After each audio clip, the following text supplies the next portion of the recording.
dođošiše i budući ustrašeni, pomisliše da vide duha i reče im što ste zbunjeni i zašto takve pomisli ulaze u srca vaša.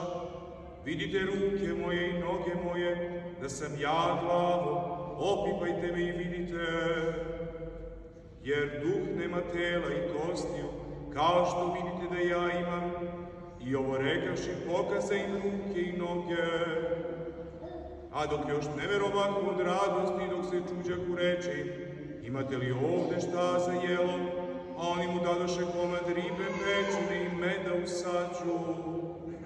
I uzevši jede pred njima, a njima reče, ovo su reči koje sam vam govorio još dok sam bio s vama, da se mora sve ispuniti što je o meni napisano u zakonu Mojsejevu i u prorocima i u psalmima.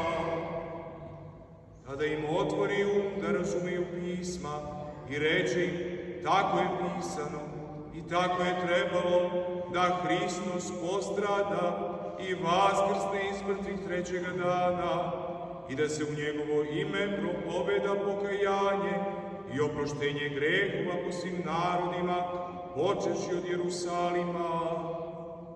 A vi ste svedoci ovome i evo ja ću postati obećanje Oca svojega na vas, a vi sedite u gradu Jerusalimu, dok se ne obučete u silu s visine. I izvede ih napolje do Vitanije i podigavši ruke svoje blagoslovi. I dok ih on blagosiljaše, odstupi od njih i uznošaše se na nebo. A oni mu se pokloniše i vratiše se u Jerusalim sa radošću velikom i behu neprestanu u hramu, hvaleći i blagosiljajući Božje